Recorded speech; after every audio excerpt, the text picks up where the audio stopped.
Arrowhead County. Oh, well. I don't have anything on that. The old one or a newer one? Sorry. I left them waiting on the table. I like the old one, but I don't like the. It's too much plastic. You're gonna shoot from the. Yeah.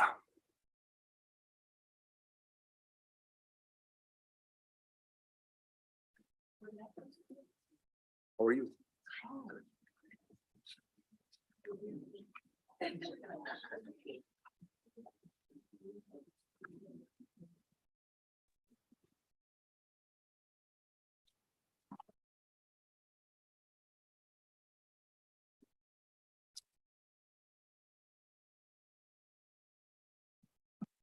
Morning, Kelly.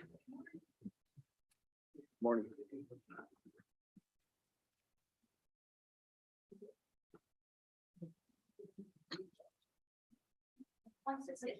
Hey, how you doing? How you doing? I do. I think. Notorious. Yeah, Tony down in the training. yeah, And your help. yeah. I heard that. I didn't know. You could always call me and I'll come and take a look. I had intended. Yeah, to, I'm but pretty sure. Okay. The last one was. a- Yeah. We just have to start. Thank In bullets until someone makes it clear that that's the situation. They believe it's not what? The ditch in the back. Yeah. You can always tell me that's a private. Too busy working. I got a little bit just to check. my ears. So that's the key. Oh, both. People understand. Water.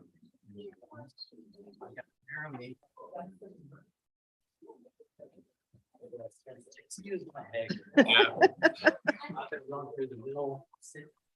Hi, I'm good. How are you? City, Minneapolis, well, that's how we do it in the city. This is good in the country, you guys are driving me. So I need some help, council. We'll figure it out. Thank you, and I'm not on the agenda, but like I said, I'm here to create some consciousness, spread some consciousness if possible, so.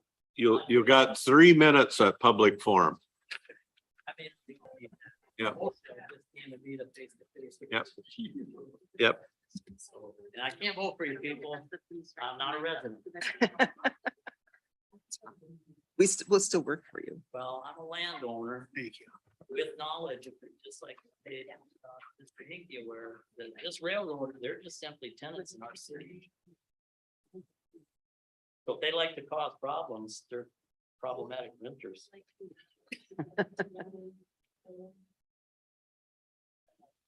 To everybody, don't bow to stupidity just because of age. It's true. Very true. Oh, okay.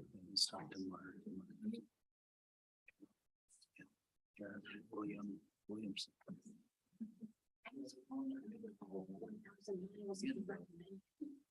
Okay.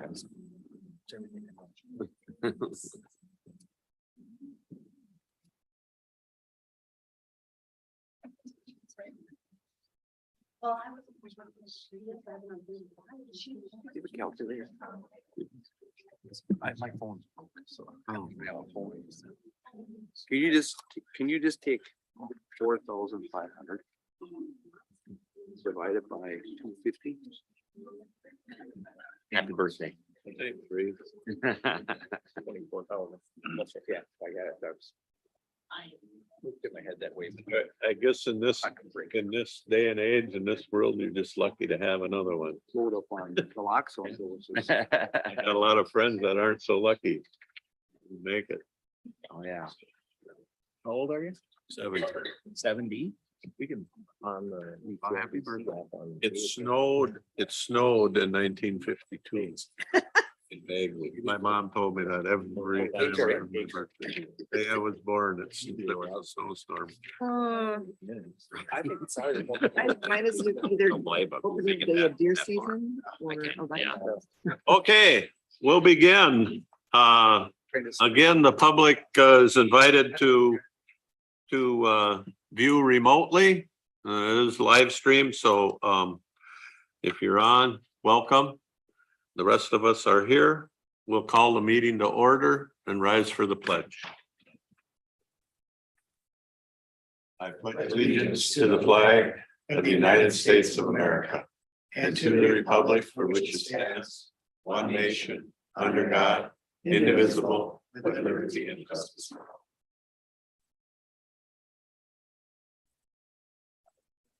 Okay. Public forum, and I know we have at least one person here for public forum. You're up. I don't really know how to address this. My name is Anthony Samuel, 7170-560th Rock Creek. This is a commercial district. It's the old city of Rock Creek with some big problems. The one I need to address happens to be jurisdiction on the county road in front of the properties on the south side and water control and icing. My intent is to prevent a child from being run over by a school bus, getting off or on this school bus in front of my property. I haven't discussed it with the school board why the bus stop has been moved, but I have witnessed buses dropping kids or whatnot in front of my property. So there is a property that is up the road, up the hill with massive, it's a commercial property with no gutters. And from what I've heard, the property owner may put gutters on and pipe the water to the gutter, the county's gutter on the road. So this needs to be addressed in some manner. I don't know who is responsible for setting policy. I'm hoping the council will take care of this and not just pass it down for the city of Rock Creek to deal with. That's it. Thank We're at you. present. I think I need to talk to Reese. So thanks all. Thanks. That's why I'm here. Thank you. Yep, thanks for making us aware. Anybody else for public forum? If not, we'll look at adopting the agenda. Mr. Chair, there's one addition, if we could add that to regular agenda item 4.1, insurance committee report and selection of dental insurance carrier.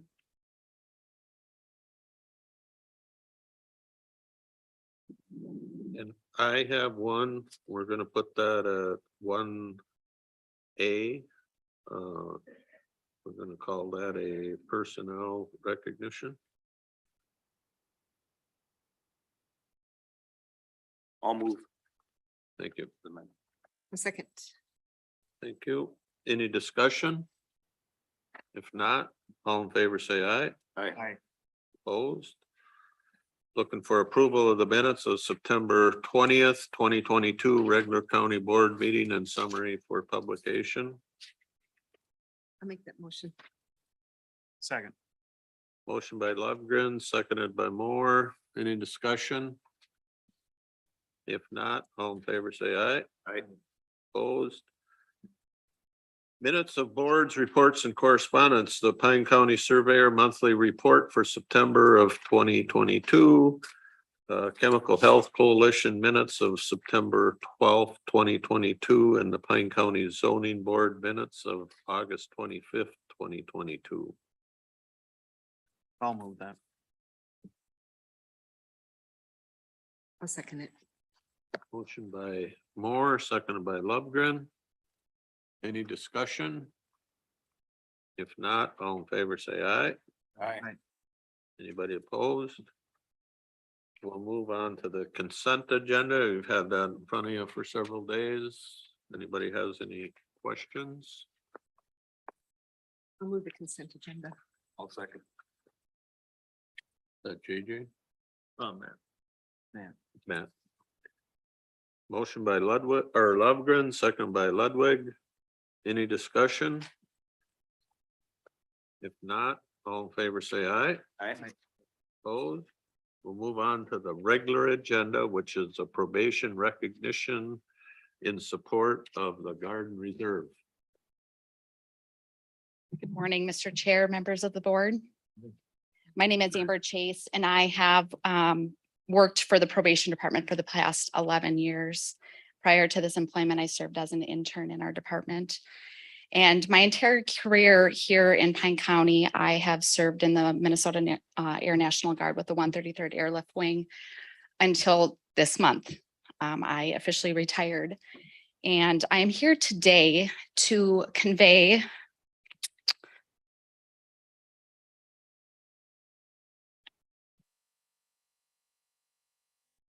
an appreciation for the support that I have received. And I don't mean as it relates to statutory requirements that we all are very aware of. It's because of the people. I am here today to recognize the probation department that I've received support from my director, my supervisor, and particularly my coworkers. I have served under 2 directors that have both taken the opportunity to come out to the airlift wing and see what the wing's mission is all about, and particularly what I do. I don't fly planes. That's the common question that Mr. Frederickson is probably very aware of. If you're in the Air Force, do you surf plane? Do you fly planes? No, I don't. Terry has always encouraged my military development. Kevin trusts that my work is taken care of when I am gone and knows it by my 5 a.m. emails. My coworkers, well, they are the people who are executing and providing the support in my absence. As we know in our field, there are times when things need to be dealt with, and it is not the most opportune times. Actually, it feels like that most of the time. However, in the midst of our chaotic schedules, the reason I have been able to dedicate my years of service is because I have the support of my coworkers. I don't have to worry about things when I am gone. We refer to this in my household as the we, not the me. My growth and development did not come on my own accord. I would never have been able to do that on my own. But through the support and the mentorship of those I work with, I wanted to come here today, and I will be presenting the department each with a military coin. And for those who maybe do not know, military coins are symbols of commitment and morale. And it represents a person's dedication and service in the armed forces and instilling pride. And so today, it is my token of appreciation and thanks to my department. I appreciate you taking the time to listen. Thank you. Thank you. Thank you. And congratulations on everything.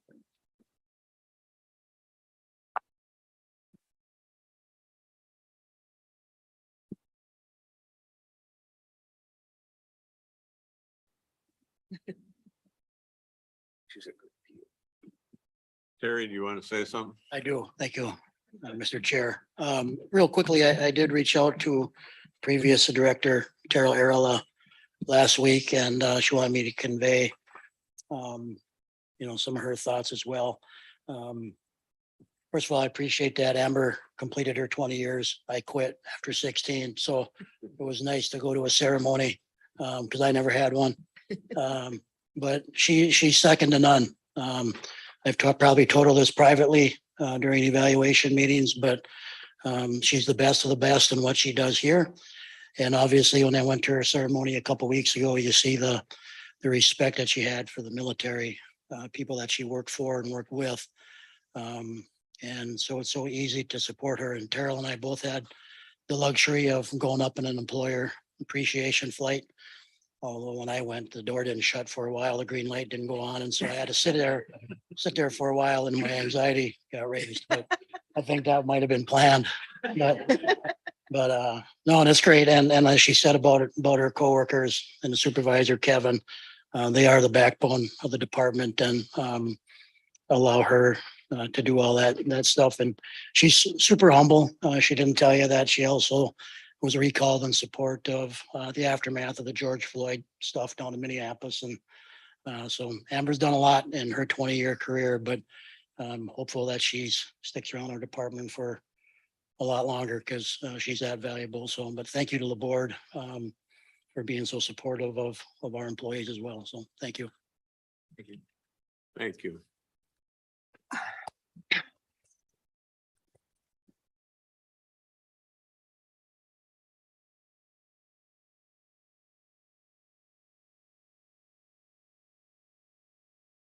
You don't get to go yet, Amber, because I haven't spoken yet.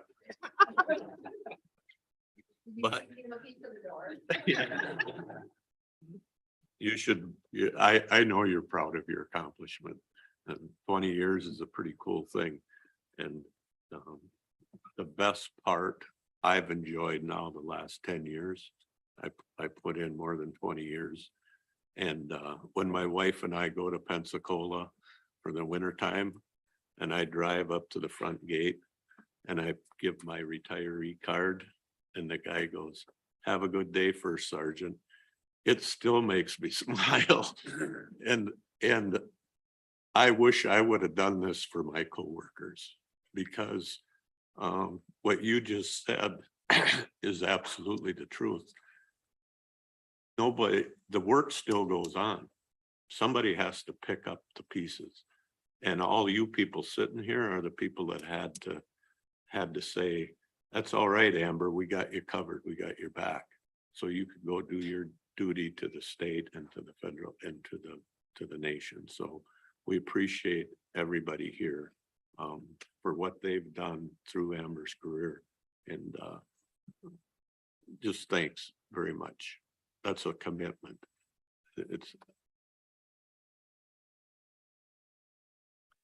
So thanks a lot.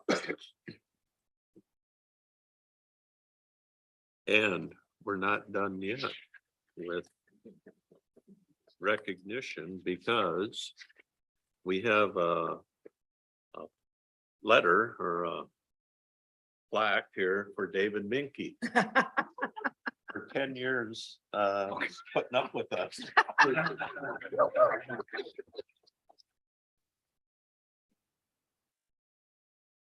Thank you, David.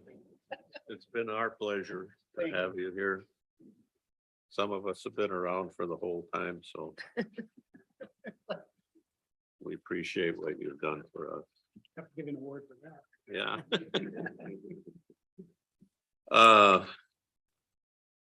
Kelly, are you gonna go through the audit? Not every page. Well, yes, there's only 164. Are you ready? No. Yes, so we'll talk about more fun things if you're ready. Yep. I have a PowerPoint presentation, and so as I told Dave last week, I would like to go through all 164 pages because it's fun for me, but it might not be fun for you guys. So we'll go over some of the highlights and kind of distill down the things that impact what we do every day. Okay, all right, I'll be patient. So I just want to do a quick overview of what is in this big old book you guys got mailed. I'm sure when your mail came, you thought, what the heck is this? And so the book is mainly broken down into 4 portions. So the management discussion and analysis, that's kind of the easy read. And that's the part that, if you have time, read that first section, because that's the kind of it's discussion and it's in layman's terms, and hopefully it's understandable information.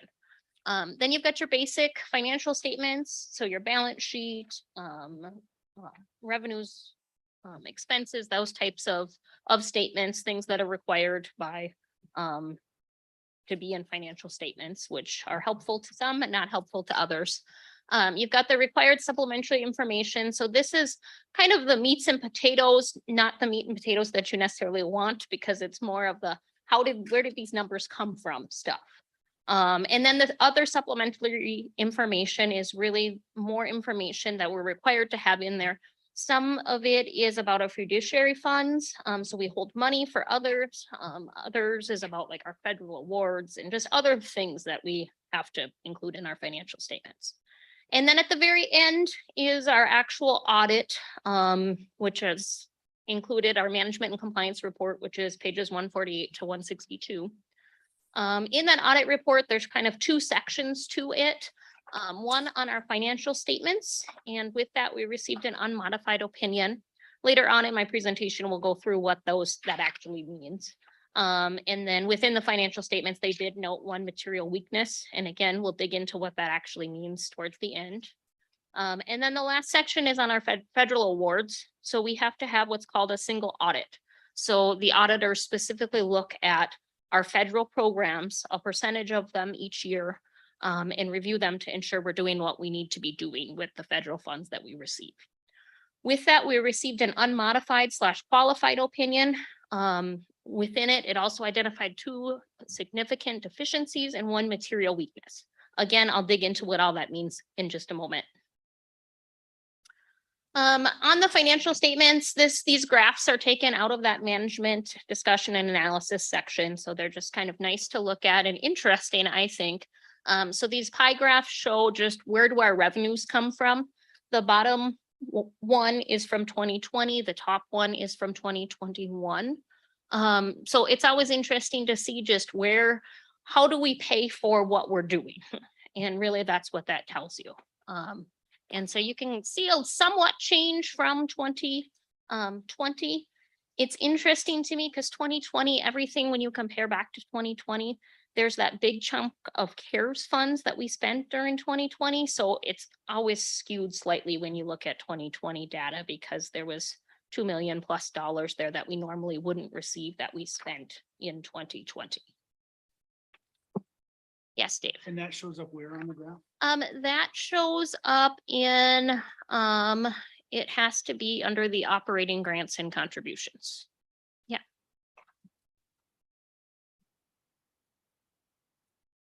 Expenses, this is a little bit busier of a slide, but this shows where does our money go? And so as we've always talked, a big chunk of our money goes to kind of the big 3. It goes to public safety, highways, and human services. Those are kind of the big 3. It's as you look around again, 2020 versus 2021, public safety, very stable.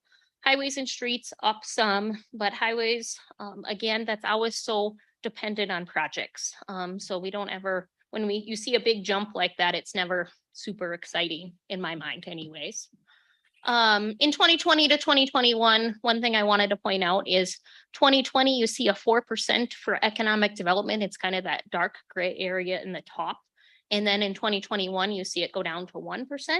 And that might go, but now we actually have a economic development director. How could that go down? But that again is related to that CARES Act funds. We made those grants out to businesses that were classified as economic development in 2020. And so that's why that's a bigger number in 2020 than 2021 when we actually have a person doing it. So why would that have been considered economic development in that part of the grants isn't on here, is it? Right, because this is expenditures. Okay. Yep. And so all of those like CARES Act expenditures and ARPA expenditures, we have to classify into one of these categories. Okay. And so when we do business grants, we put it under economic development. Thank you. Which is not something, business grants isn't something we normally do, but in 2020 we did. Budget to actuals. So this slide makes me very happy. The far column there shows you the difference between expenditures. The budget to actual show every single one of our major funds was underspent.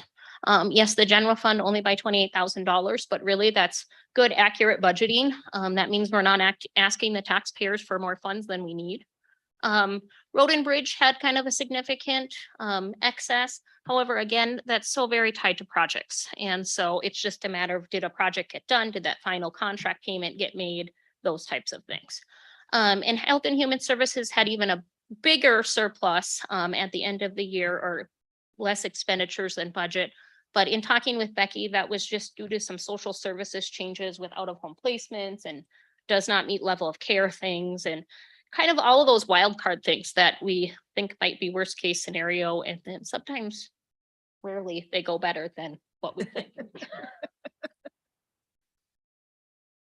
That's good. Yeah. It is good. Yeah, so that's a happy slide. Actually, they're all good slides, really, in the end. Fund balances. So we always talk about our fund balances. So the money that we have in the bank that helps us operate or wait for the rainy day that happens. So top row there shows you where we started 2021, how much it changed, and then where we ended 2021. So again, all of our major funds, their fund balances increased. When you get to that far right-hand column, you might go, whoa, our fund balance decreased. Our overall fund balance decreased by $7.2 million. That's very concerning. But if you see my little star over there, our beginning of 2021 balance included just over $8 million sitting in our bank account that was used to pay off that bond refunding. It was just a matter of timing. We did the refunding in November of 2020, but that bond didn't get paid off till January of 2021. So really that shows we ended up very well in the end, even though that looks a little scary. Kind of in the bottom section there under the double line shows you the restricted and committed funds in each of those, the assigned funds, and then the unrestricted. In the general fund, during our budget talks, we had talked about restricted and committed funds. So those are things that come from statutory requirements or donors. So like people who make donations and they tell you, I want these funds to be used for the K-9 program. Or our gun permits or our recorder funds, those types of things. That's what the restricted and committed is. Assigned, so those are things that where the county board has made a decision to assign the funds that they want to hold these out of the unrestricted balance. So like in the general fund, most of that is the jail canteen funds. When you see road and bridge, health and human services, and land, all of their fund balance is considered assigned, because they're assigned for that fund purpose. So in those other funds, you don't have unrestricted, unassigned, because again, the money in those funds should be used for that fund, why that fund exists. So the general fund has that nice balance in the unrestricted and unassigned. I am going to kind of break that down a little bit next to show you where we are. Because if you think back 10 years ago, we were sitting in a really kind of honestly scary place. This shows you in 2011 on 12/31, we had just over $800,000. And so if you think about that as really a cash flow number, that is how much money we had to make our weekly payroll, our weekly check runs.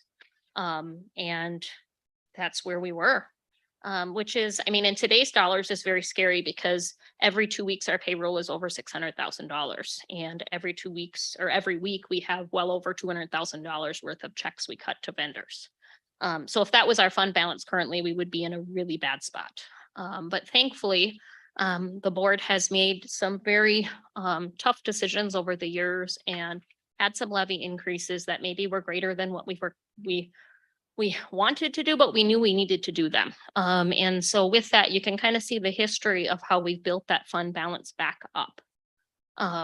Back in the day when I think it was probably about 2013, when the board kind of took a step and realized this isn't where we can be. This isn't okay. The board set a board policy that they wanted the unrestricted fund balance to be 20 to 25% of annual expenditures. And that's been the goal. That's been the where our eyes been on the prize. And it took us a while to get there, but in 2015, we finally kind of jumped over that. And we've been pretty stable since 2015, honestly, when you look at the percentages. 2021, our fund balance did go up slightly. The percentage went down just because our expenditures are slightly higher now. But we are sitting nicely within our range, our goal. What does the state recommend for a fund balance? So the state recommends 50% or even 5 months of expenditures is another calculation that they always offer up. Which, I mean, that would be great, but is that attainable at this point? We would need to do a lot of work to get there. And so we're working towards that, but first let's meet our goal, small and steady. 2013 was the year. I think 2013 was the year where we had the come to Jesus moment of, okay, we need to do something different.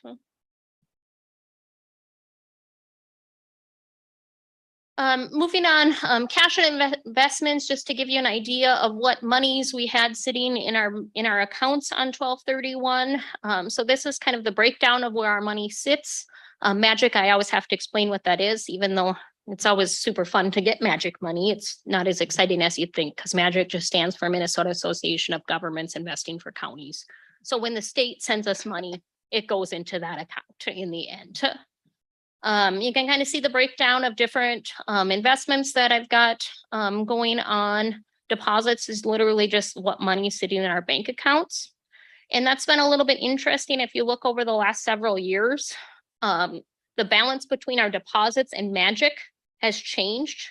If you look at 2020, for example, Magic was paying a higher interest rate. So I didn't have it sitting in our bank accounts. I had it sitting in Magic.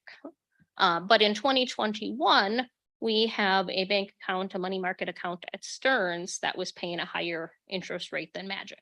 And so most of our money was sitting at Stearns Bank. So it's just kind of a movement of the money to see where we can get the most bang for where our money sits. On the right-hand side, I find this is an interesting just tidbit of knowledge. So 2018, we had $158,000 of interest. 2019, my first year as auditor treasurer, I did a lot of that money movement around to make sure that we were getting as much interest as we could. And interest rates were really good in 2019. So we had a super nice interest earnings. But then we all know 2020 hit and interest went way down. So 2020, the first part of the year was okay, and then it was essentially non-existent. 2021 again, did as much as we could with earning interest in our allowable places we can invest money, but it came out really poor. But now in 2022, we're back to kind of fun zone in my mind. There's some nice investments out there at really nice interest rates that we can invest in. And so I'm able to take some of those opportunities, and we are able to start to see those interest earnings ramp back up. And when I presented the 2023 budget, you had seen in that line item for interest revenue, I had bumped it back up to, I think, 200,000.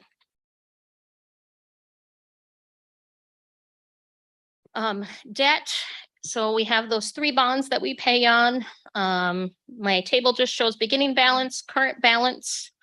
So the current balance is after the payments that we have made in 2022. But the financial statements have that balance as of 12/31/2021. And so hovering right around that $20 million mark. A year ago, I was thinking once we got to the point of being able to refund that 2015 jail bond, that was going to be a great idea. But now our interest rates would probably be worse than that. And so at this point, I think we're probably going to end up riding those bonds out that we have, but that's okay. Those years are coming before we know it when they'll be paid off. The 2 big ones in 2031. I know Dave had asked in 2031, what do those payments look like? And we make 2 payments on the bonds each year, one that's due February 1st and one that's due August 1st. The February 1st one is principal and interest. The August 1st one is interest only. So in 2031, we only make that February 1st payment. So in 2031, we already get quite a bit of relief from those debt payments because you don't have that second interest payment in August. And kind of as you can see, my list of what the payments have been historically and their amounts of interest, again, that interest that we're paying because the balances are going down are decreasing, and the amount of principal we're paying is going up. Overall, the way our bonds are structured, it's so that the payments are pretty darn level. All right, on to the audit findings and discussion. So again, this is kind of a snippet of that first page of the actual audit. So it tells you on the financial statements, they issued an unmodified opinion. They did find 1 material weakness, but there's no significant deficiencies. I'm sure you're wondering, what is a material weakness? And so that is that there is an actual misstatement of numbers. And we're going to talk about that in a minute of what this misstatement is that they're hanging their hat on. No significant deficiencies though. Under the federal awards, again, we have a material weakness, which is essentially the exact same material weakness we have in the first one. So there's a misstatement of numbers, an actual misstatement of numbers. And then there was a significant deficiencies identified. And that significant deficiency is the definition of it. The textbook definition is there could be a misstatement, but we can't identify it, or it's not material, but there's something missing. And so again, we'll talk about that.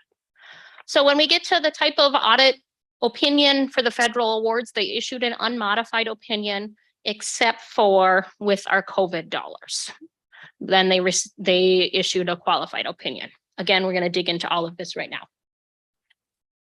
On audit opinions, again, like I said, we received an unmodified opinion on both the financial statements and the federal award. So the unmodified opinion is everything's good to go. It looks great, the green light. Then you get over into the actual other types of opinions. You get a modified opinion, and then that modified opinion is broken down into different levels. So like I said, on the federal awards, we got an unmodified opinion on everything, except for on the ARPA funds, we got a qualified opinion. And what that means is that in general, everything's fair and fairly representative, but there is a specific issue we want to call attention to. We're going to talk about those specific issues now. On the financial statements, the material weakness. So again, the material weakness is usually if you see that, your alarm bells should somewhat go up and go, oh, they had numbers wrong. This is bad.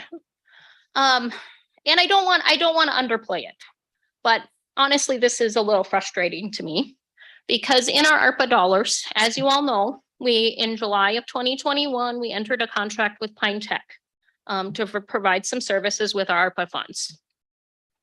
As part of that contract, we were to pay them $224,000 upon entering the contract in July of 2021. And so we did that and we went on with our lives. They did their services. They gave us a report towards the fall of how things were going. You guys have attended graduations. Life was good. However, then here come the auditors and they go, wait, this contract says that they have till 2024 to spend these dollars. And I said, yep, they do. And they said, but you're listing them as an expenditure. I said, right, I wrote a check. And they said, no, it's not an expenditure. It's a prepaid expense. You should not be classifying it as an expenditure because they did not spend all the funds. You did not want them to spend all the funds in 2021. You wanted them to spread it out. So you need to contact Pine Tech and find out how much of those dollars they actually spent. So I contact Pine Tech, find out, okay, of the $224,000, they spent almost $50,000 of it. But that means I reported $224,000 of expenditures, and really I should have only reported $50,000 of expenditures. Then you'd have to keep it on the books, right? Right, which is how it should have been done in audit world and in financial statement world. It's something that I had never thought of, honestly. We think we enter, like we pay, for example, software that have maintenance agreements that go from July 1st of 2022 to June 30th of 2023. So like on our books, yep, we always allocate that out of how much is for 2022, how much is a prepaid for next year, like that's a normal thing. But with this, that was not something that ever entered our minds, that we should be contacting Pine Tech after the year and finding out how much they actually spent. It was a check that I wrote, they were dealing with it, I was done.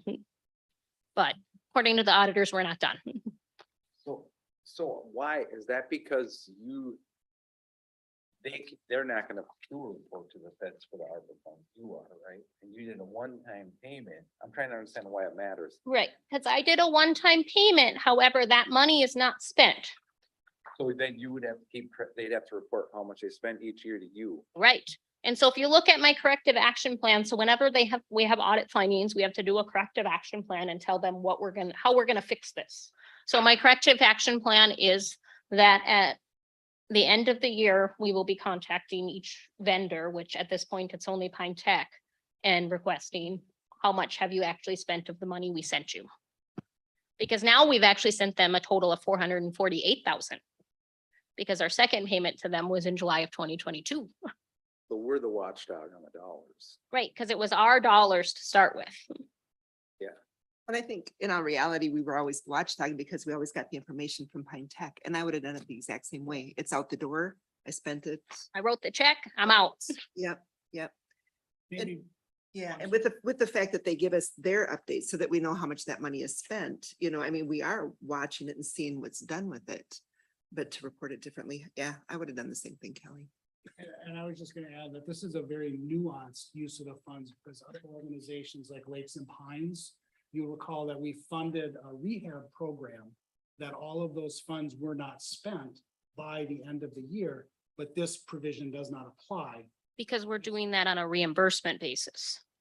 So like Lakes and Pines, we committed 600 and some $1,000s to them. However, we didn't just send them the money. Each time they have an expense, they send us an invoice. Is that the right way to do it? Is that the way they want you to do it? When you say they, are you saying the auditors? Auditors or the government? So No, are you this- supposed to have a bill each time and then just, The way that we do it is fine. It just creates a lot more monitoring requirements that we have to do and different reporting requirements that we have to do. that's because we're responsible for those government dollars going out. Right, And a one-time check isn't enough if it's not spent in that gap. right. That's all it is. to me. Mhm. So would it have been better to do it the other way and to just give them the money when they requested it so that we'd get interest? Sorry. Well, back when we entered the contract, I was receiving like 0.05% interest. So I was like, send the money away. Now when I'm getting over 4%, I'm like, let's keep all that money we can keep. It's probably easier to do it this way. And then Kelly just needs to make a once a year Right, phone call over. communication to determine what's unspent versus Yeah. issuing multiple Well, payments throughout the year. Yeah, and the way the Pine Tech is structured, so like Lakes and Pines, we knew, okay, there's gonna be 20 projects, that's it. But with Pine Tech, there's so many different moving parts that we've got going with them. I can't imagine them sending me an invoice every time they had spent some money. When you think about it, we're giving money for books and stuff too. So this student just bought $500 Right. worth of books. So now Kelly, here's an invoice for Yeah, and then $500, 3 like weeks that'd be later, terrible. here's their other 500. Yeah. Right. So they're satisfied with that. Yep, they're satisfied with my corrective action plan, and so we will be reporting a lot of things as prepaid expenses now with regards to Pine Tech. And I pre-warned them, they're gonna hear from me each January. I'm gonna need that number. All right, so that was the financial statements, federal programs. So again, they review all our federal programs. They review what, I think it's 40% of the dollars we spend of federal dollars. And so in looking at that this year, they looked at our MA and then our ARPA. And so on the MA stuff, they reviewed 40 eligibility case files. When they did that, they found 4 of those files were missing the reapplications. So that's not the initial application. That's not the income verification. That's just literally the application, the reapplication. And so those are significant deficiencies. So that's not meaning like we spent anybody got any money they shouldn't have gotten. That's just that there is something that wasn't done that should have been done. And that's not saying it wasn't done at all. It was absolutely done. It's just that it wasn't in the file when it was needed. For the application, did they exist? Or did they just go off the first one? Was there a reapplication? Oh, it was a re- Yeah, so the initial applications were all there. It was just the renewal that was missing. And, some of it's with filing system things, and I know Becky's team is working with Ryan on some updates with that and things. So again, it's not that any dollars went out that shouldn't have gone out, but it's just one of those procedural things. Okay. So with that, we have to do a corrective action plan again because they had a finding. So with that, the supervisor and a designated financial worker will monthly review one file to ensure compliance and standard documentation is all there.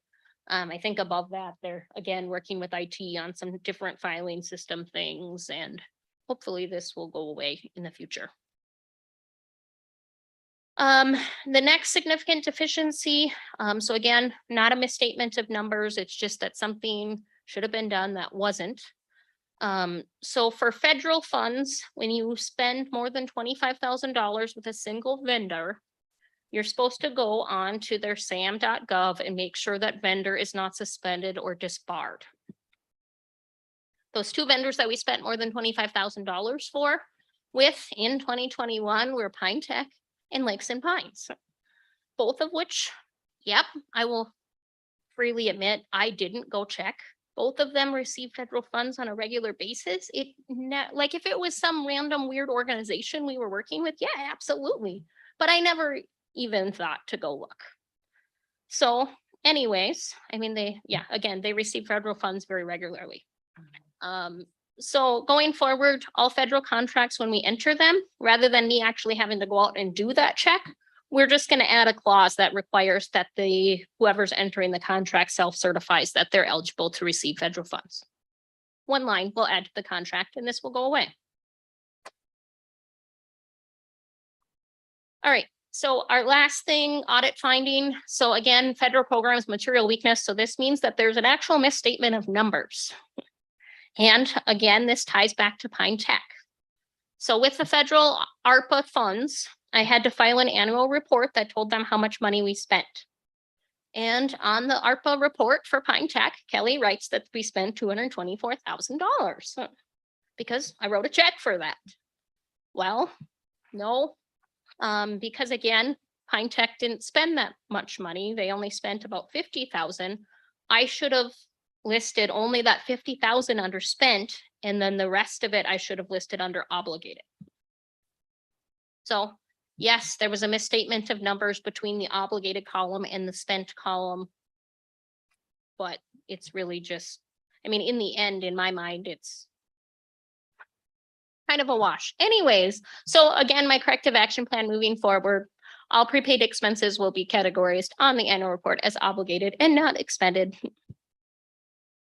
So None of them were big problems.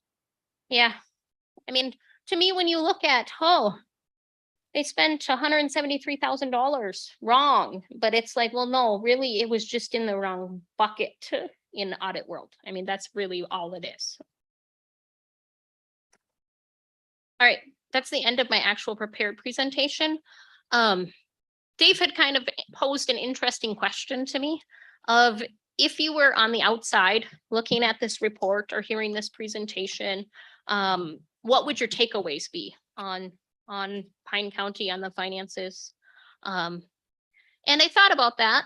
I thought about Karen, the auditor, the head auditor's comments that she said in our exit interview.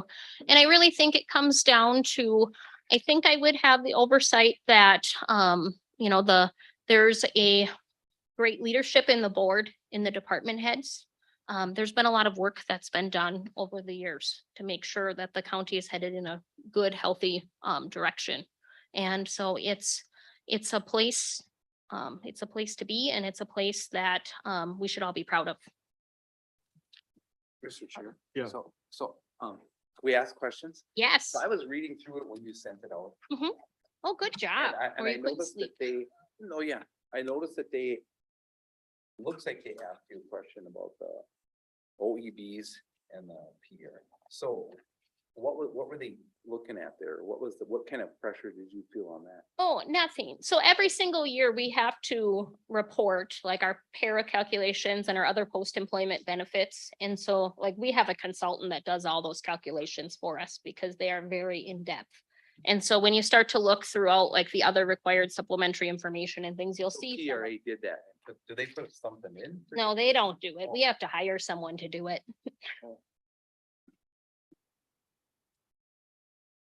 So But- is there something we should worry about on those? I always bring it up and I know it's just because it's an expense to me that sits there. It's something that you can worry about as much as you want. Your worry is not gonna change a thing, No, because para is 100% driven by state law. And so it's one of those, and there were some GASB changes a few years ago, and when I say a few. think I used to 2017. lose track, it was like a decade ago. That changed how this was accounted for, that makes it look, I want to say it makes it look worse than it is, because you as a county board are not on the hook for any deficit that might show. Is that fair, Kelly? Yes. okay, yeah, because I remember that happening. I don't know when it Yeah. was. So yeah, so it's always this little thing in my head. Right, so it really changed, I think it was 2016 or 2017, and it really changed how that portion of our financial statements look, but in the end, it doesn't change, and there's nothing we're gonna do, huh? It makes, to me, it makes it look like we are in charge of everybody's retirement plan. Yeah, And that we are writing a retirement check out to Matt Ludwig because he used to work here. I know, and it's But like, we're not. No. That, you contributed money. This organization contributed money into a fund with your name on it, and now you draw off that pension plan. And the county doesn't contribute anymore after you retire. I'm to not that so worried plan. about that one as I am the. I know it's not a big number, it's like the vacation and accruals that happen. Right, That one we will be on the hook for. Right, those vacation and sick days and all of that stuff, when employees leave, yes, they've got specific language of what happens to those. I guess the good news is they don't all happen at once, and so they're manageable as they happen. but that is a good point, Matt, because I believe as we were having that discussion 10 or so years ago, one of the reasons why we wanted to make sure we had a bigger number in our reserve was to take care of some of those issues. I mean, other than meeting payroll every 2 weeks, we have other expenses that come up like that. We have to be able, we're obligated to pay those. Thank you. Good job, Kelly. Thank you. Good job. Thank you. I believe, we need a motion on Yes. this. We I'll do move need a motion to accept move it. this report. I'll second it. A motion by Ludwig, seconded by Lovegren. Is there any discussion or any more questions? If not, all in favor, say aye. Aye. Opposed? Okay, manufacturing month resolution. Leslie, you're gonna give us a presentation? Good morning. Leslie Sauter, your Economic Development Coordinator. And I have in front of you a resolution proclaiming October 2022 Manufacturing Month. We did this last year. We'll probably keep doing this until we don't celebrate something like this, which I can't foresee in the near future. We are working this year with DACA, ATSCOT, Advanced Design Systems, and Pine Technical and Community College to give tours to high school students to show them, kind of cool that you can go to college for free here and get some skills and stay here and work in these really cool facilities. Last year's tour was really eye-opening. Part of the Manufacturing Month tours and the idea behind it is to show kids not only that they can get good paying jobs where they live, but also that manufacturing is no longer like a dirty, low-tech job. It's really cool, some of the machines they have in the facilities, and the things that they create. So it's, each of our manufacturers here in town does something unique and different, and those pieces, those parts go off somewhere else to make something bigger. I mean, I think there's black box parts that get manufactured here.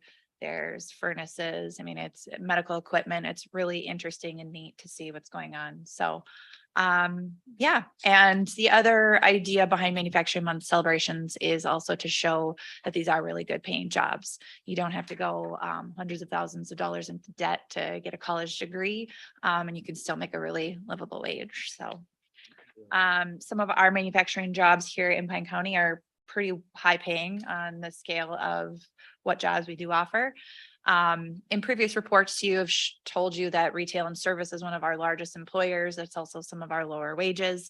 Manufacturing sits up there, anywhere within the top 5 for jobs and their pay. So uniquely, last year they added 27 jobs. Doesn't sound like a lot, but it is. And like I mentioned earlier, bringing these high school students to these facilities helps fill some of those jobs because everyone is struggling to fill jobs right now. So any questions, comments? We need a motion for this. Move. I'll second. Got a motion by Lovegren, seconded by Moore. Any questions or discussion? I have discussion, but Yeah. it's not related to this, so I don't know when to ask. Well, ask now. But it's related to manufacturing. Yeah, We did like an easy box loan or something. So what's the status of that whole thing? Was there a payback? should we time, or vote, was it a should we workout? vote on this first Can I and then? Yes. Yep. Okay. Any discussion of this motion? If not, all in favor say aye. Aye. suppose. No, that's a good question. Yeah, they paid it back. Answer. Yeah, so what's going on with them? I'm not sure specifically. Once they paid it back, I don't get invited to those meetings anymore. Are they operating here? No, they are not in Pine County. Yeah, and so, Mr. Chair, Commissioner Ludwig. Yep. So one of the conditions of the loan that we did, and our loan was pretty small, was it $10,000-ish? Our loan was a very small piece of the pie. One of our conditions was they had to remain with their principal operation in Pine County. They moved out of Pine County, so we recalled our loan. They paid back our loan. And so since that time, we have not had much interaction with them. And just to clarify, the entrepreneur fund assumed our portion of the loan and paid us, added it to theirs. So Okay. I just wanted to Okay, clarify yeah. that. Yes, there's a whole technical level of, we actually purchased a certificate of participation from the entrepreneur fund. Yes. Thank you. Yes, thank you. Okay. That'll move us on to scheduling a special meeting of the committee of the whole. Mr. Chair, members of the board, just trying to get a date for a committee of the whole meeting and then some suggested topics that we can cover. And it would be a special meeting, and so we can only discuss those topics that are on the agenda. And so there's just some wishy-washy language to allow us to make the agenda up until we would have to post it, if you're wondering why it's written. But proposing to have an extension, U of M extension update, community health update, economic development and broadband update, and then whatever else seems to bubble up between now and December, if December 13th works. It works for me. Anything works when it's that far away, but Right? let's go ahead and You need a motion for that? I don't think we need a. If you Yeah, want, you can. I can- I think by consensus. Okay. here, we'll go with it. And then we'll do an insurance committee update.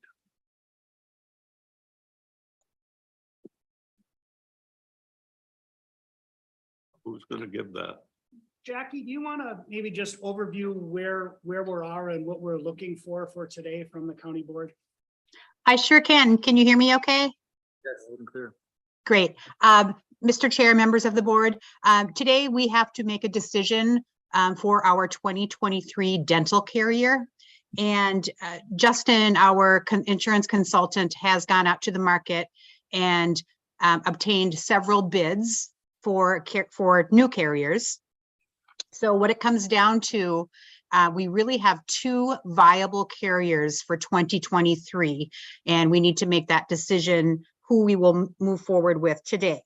So our first option is to remain with our current carrier, who is the Guardian, and that would entails a 12% rate increase, and those rates are guaranteed for 12 months. Our other viable option is to change carriers to the Reliant Standard Company, and those rates would be 7% higher than the Guardian renewal.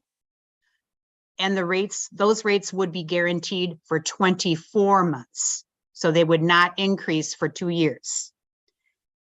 If we decide to change to the Reliant Standard, we should be aware that Justin did perform a network analysis, and there would be 4 dental offices in the Pine County area that would no longer be in network. Otherwise, the network with Reliant Standard is comparable to the Guardian. Regarding the benefits between the two carriers, the benefits are really the same. So we would not lose anything in benefits. We did poll the insurance committee. We asked them via email to vote for a carrier, and I believe we are deadlocked. So I guess the decision is yours. And Mr. Chair, just one more note, that dental insurance is 100% paid for by the employee if they select to get dental coverage. There's no county money that pays for dental insurance. I like it. I'm nervous about, losing 4 dental clinics. Right. You know, and a lot of employees go to the dentist during lunch, you know, or they make their appointments during the day so that they don't have to take so much time off from work. So, yeah, I like the Guardian too. This Yeah, day. I say we stay, I don't. Who wants to drive a long ways? Convenience, right? Right. The dollar amount is, how much difference is it? For the employee, yeah, I mean, one's up 7% more than Guardian, is that with the 12% increase? So it's about a 5% increase. Correct. The Guardian is about 5% more in 2023. And then Guardian's rate would be, if we go with Guardian in 2024, they would propose a new rate. And Reliance has included a 7% increase and they have guaranteed 0 increase in 2024. So their rate would be flat. In looking at how much it would cost an employee, I looked at just for a single plan. The Guardian would be going up if we chose to stay with Guardian goes up $3.09 a month for a single plan, or single coverage on the low plan. For the high plan with Guardian, which has a little bit more benefit, that's going up $6. Family side, it would be $11 for the low plan and $17 a month for the family plan. And that's with the Guardian.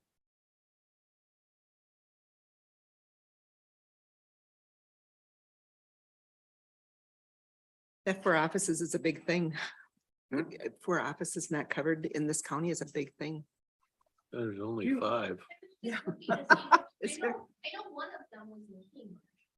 So it's not like you're gonna necessarily run there on your lunch break. We were in that meeting and we had one of the employees was at the dentist at that time and she said, these aren't covered. So I mean, that's one of our employees right there that was at the dentist and that one wouldn't be covered. Oh, okay. And this is one of those deals where it's all have to be this, can't have 2 plans, right? It's all our thing. The network analysis was based on dentists who were in network versus out of network.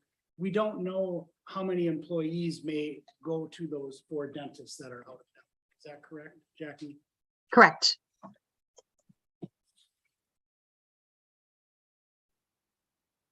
So usually when there's no clear, easy decision, it's up to the board. I don't know if I have enough information, but I feel like we gotta stay where we're at. It's a tie with the employee survey. Right. And 2 didn't care or something. You want to make that a motion? Because I am not following this at all. I don't have dental I insurance. say we stay with Guardian. The county, because so- of the network, yeah. I'll second that motion. Is there any discussion? Got a motion by Ludwig, second by Lovegren to stay with the company that we still have, or that we presently have for dental for the employees. Any more questions? If not, all in favor, say aye. Aye. Opposed? All right, thank you. Thank you. That brings us to the updates. Willow River Transfer Station. Several of us were there. Awesome facility. Yes.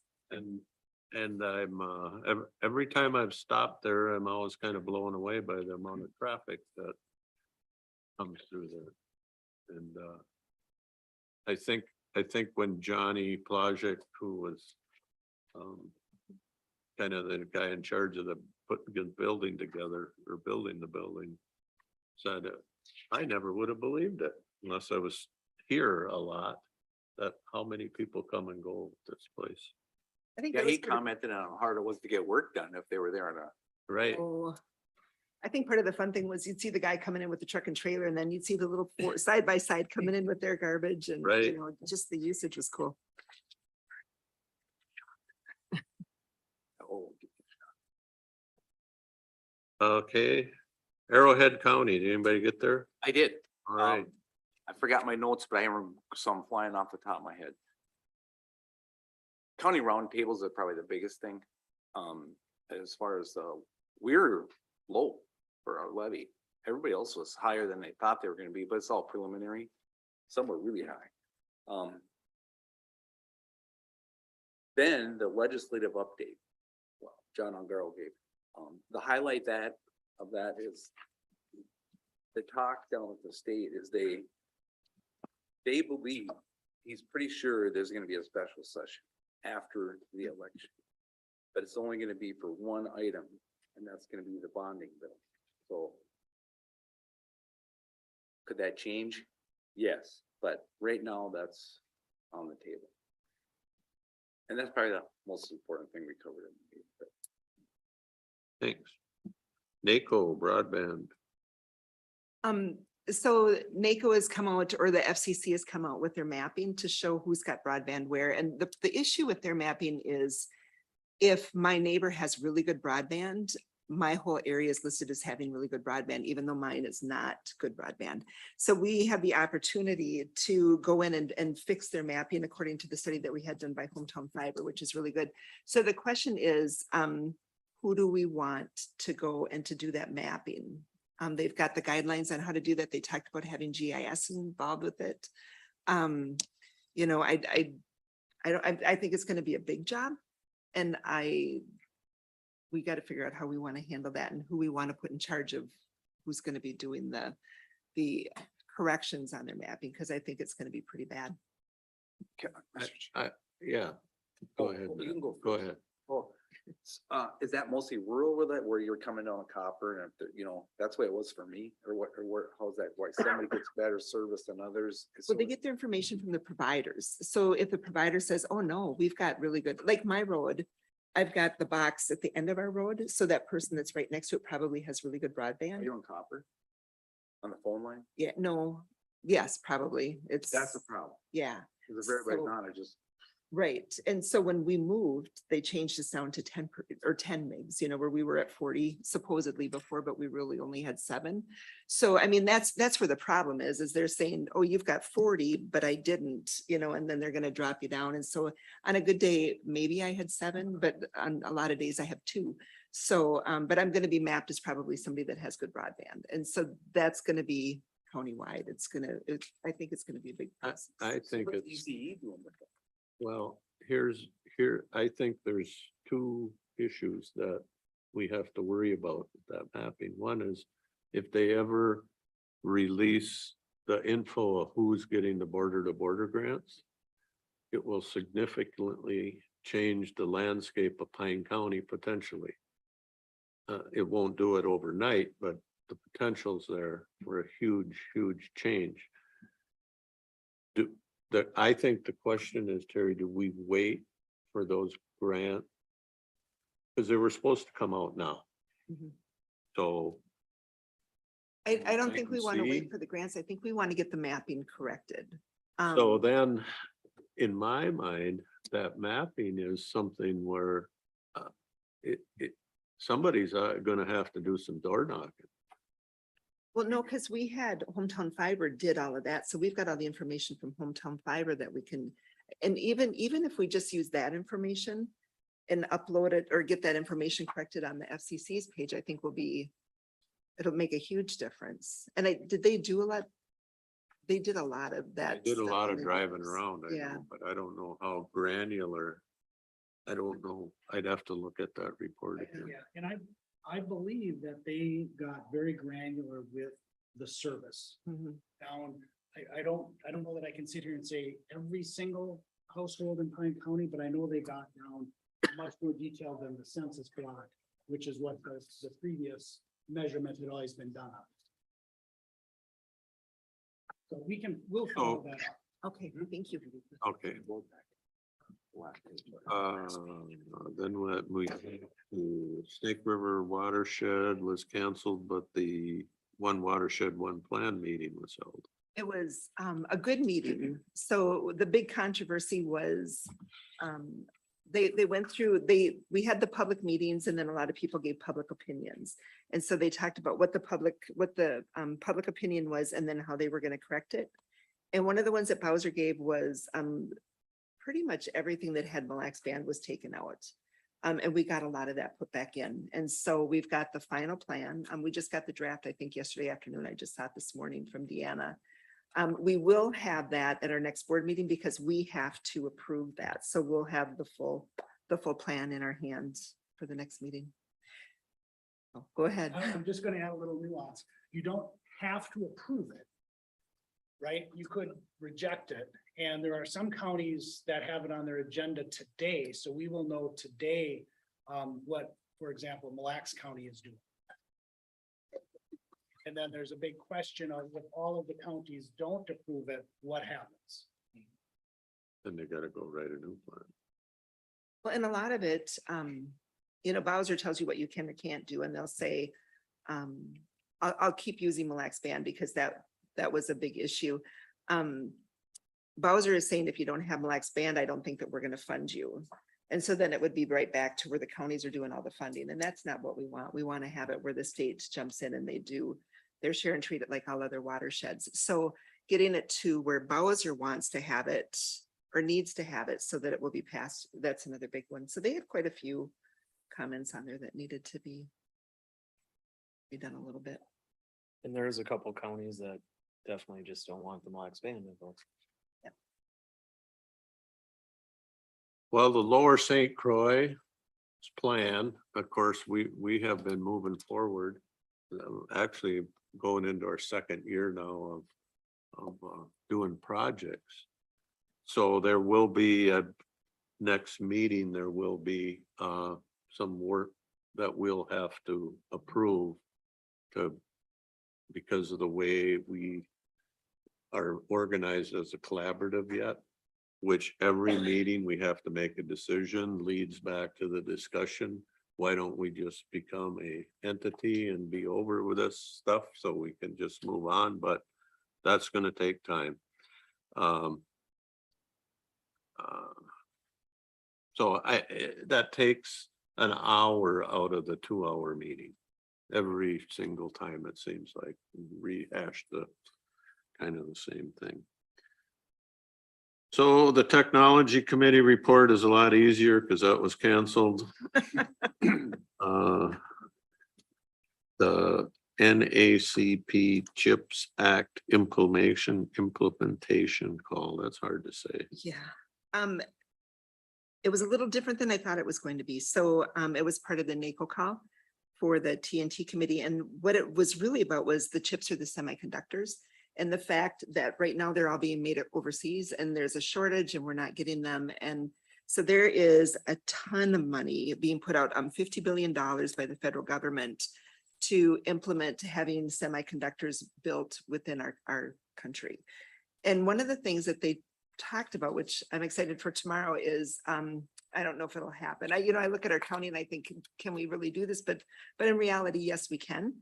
Technical colleges are going to be given a really good look at for doing this and for promoting it and getting their students more technology classes to get this working so that we can start making our own semiconductors and our own things so that we can have our technology that we need to have and not rely on having something from overseas that might be damaged. I don't know the word to use for it, but yeah. Thank you. Mhm. NLX was canceled. St. Croix River Ed District Forum. Terry and I went there and we're part of receiving an award for our being good neighbors to education for our college initiative. Of course, the board chair forgot the award. I didn't even look at it. It's nice, but it's on this, it's right under the stack of stuff that I brought for today's meeting. But The thing that I thought was really interesting about that was I'll bring it next time. education is talking about what they need for funding and all of that. And we talk a lot about how the state drops the ball and they say, you have to do this. We're going to mandate that you do this, and we're going to pay you this much money, but they only give you this much money. Well, here's the We're used to education that. department. Yeah, but here's the school saying that the federal government is saying we're going to mandate this and we're going to pay you this much, but we only give you this much. So I mean, they're going through the same thing, but Exactly. theirs is the federal government that they're Exact dealing same with on thing. that. And the state government has also put mandates on them that they don't Yeah. fully fund. Yeah. They were good. It was a good night. Yeah, they are. Pine County Housing and Redevelopment Authority, Economic Development, EDA. You want to take that? Yeah, I can. Where did I just set it right here? Yeah, a few things, I guess. They voted to accept financial and management reports that were presented. Little discussion. They're gonna meet soon and talk more on some energy savings for the properties, lighting and an energy audit. They reviewed their bylaws. They have no recommended changes. Everything else seems pretty much business as usual, wasn't it? Would you think? Anything you want to add? No, other than we have our brainstorming meeting coming up October or 26th. Yes. And so the HRA EDA will have the regular meeting starting at 1 o'clock. Our goal is to get that done within 20-30 minutes. And then have time to meet with the county board to do a strategic planning discussion. And then I might just also add, they did approve their annual budget for 2023. Yeah, I think we Oh, could. I'm sorry, I missed that. The budget does have a $36,000 surplus, so that's good. That was one of the things that with changing management companies, we weren't really sure what the bottom line would look like, but that's been good news with the work that we've seen as far as the financials.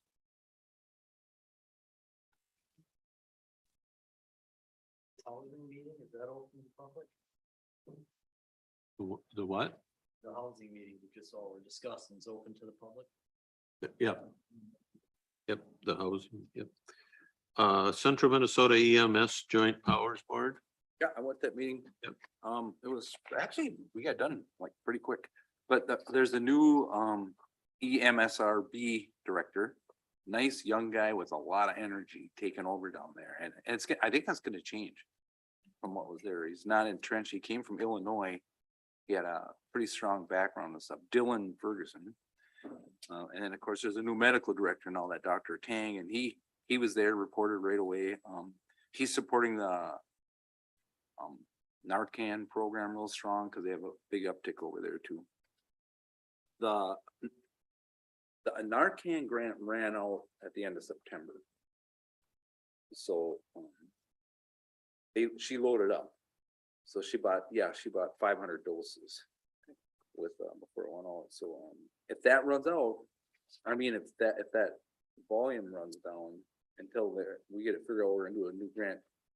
They were approved to use the TLC grant to purchase the naloxone. Other than that, it was a pretty quick meeting. All right. Soil and Water. They had a special meeting. I just got the minutes here. There's 2 resignations. And that was it. Like technicians? Yeah, one would be the seasonal forester, and then Grace Guyette's position. So there's vacancies. All right. Lakes and Pines had their annual meeting last night and I attended. A local plumber, Chad Svigney, him and his wife own a company called TCAM Plumbing, and they won I think the humanitarian award for Lakes and Pines because of their willingness to just go work on these people's houses. And I talked to Chad afterwards. I don't know if you know Chad, but he's a wonderful young guy. And he said, I got a lot of stories. And you go, he said, I feel guilty getting this award because so many people get an award for, they do everything for nothing, and they kind of pay me to do some of this stuff. But he said, you know, you go to somebody's house that they don't have hot water, some elderly widowed lady, and so you figure out how to get a hot water heater stuffed in their utility room, and you don't have this, or they don't, running water, or things like that is what he's really doing. And he's people from Lakes and Pines said he's just willing to go dig in and get people back in a living condition. And so that, he lives just south of town, a mile and a half. Great guy. Must be your age or so, isn't he? Yeah, Gosh? you're over Okay. But the other thing at the meeting is, Don Lindquist, if you remember, Don was on the board for 25 years and he's been retired for at least 20, if not more. But Don gave me advice probably 16 years ago. And that was pay attention to what's going on at Lakes and Pines. I said, why is that, Don? Because there is a lot of money available for people in Pine County that need it, that are not as privileged as you and I.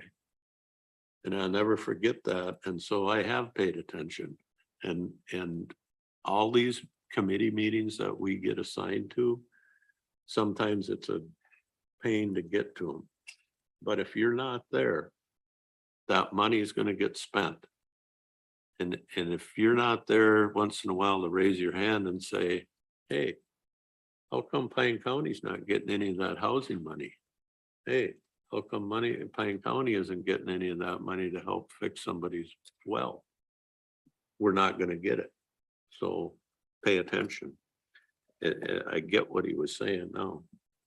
So, yeah, Mr. Chair. Yeah. So they have a sewer update loan program, and we have one too. We have one. But they don't work in conjunction, do they? Yes. Oh, they do? So each year we get money from MPCA for low income septics along with our regular septic loan program. And so that's actually our money that they run their septic program with. But we have two For low programs. income, right? We have the two different programs, but the one is our funds that Lakes and Pines administers the program for the low income. Oh, okay.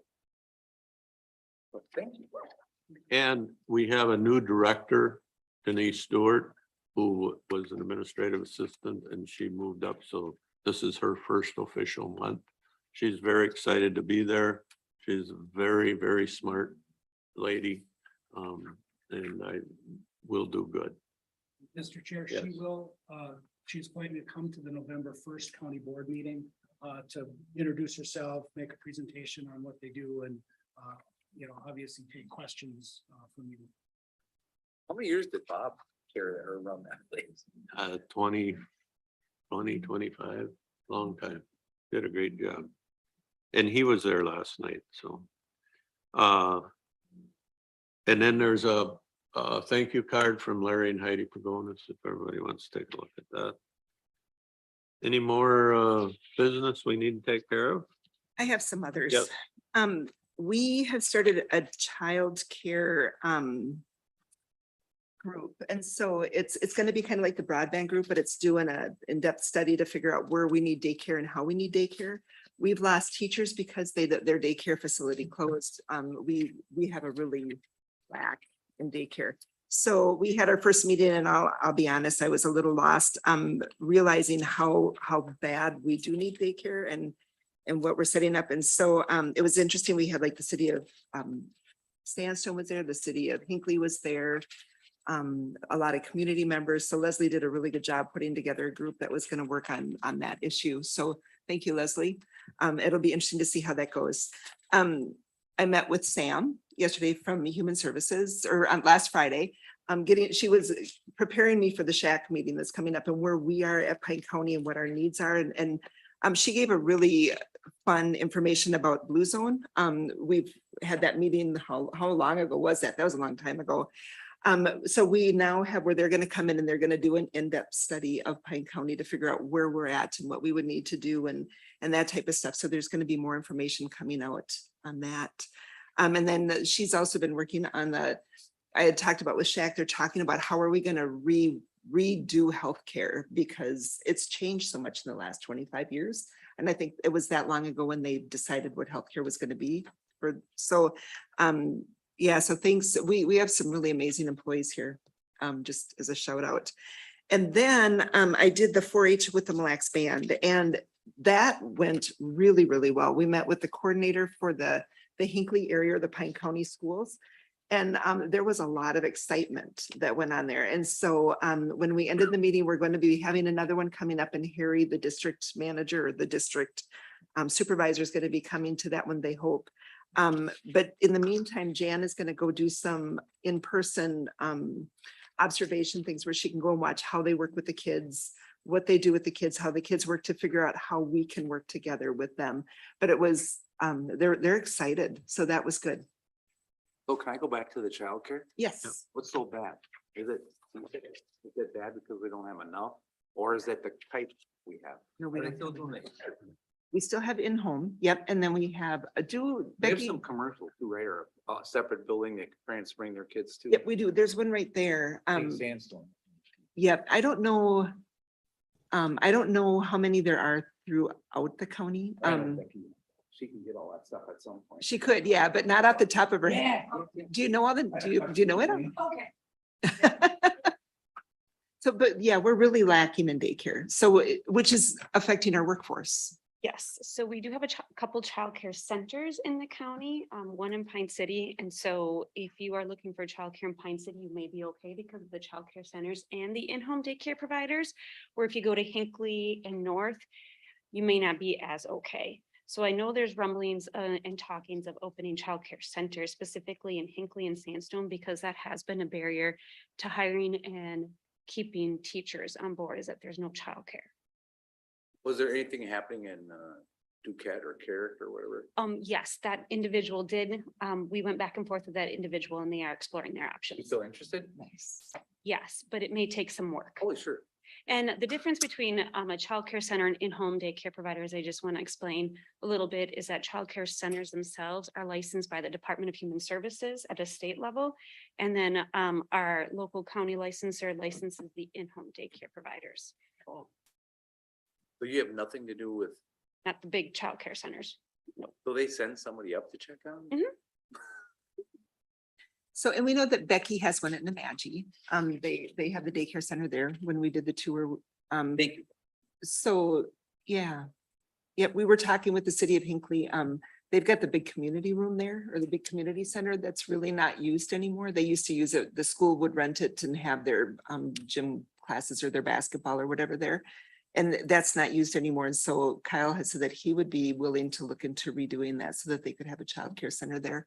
So I mean, we have options that are jumping up, which is exciting. We can help our workforce. It's going to be a win-win. Thank you. Anything else? If not, we'll declare this meeting adjourned. Have a good week.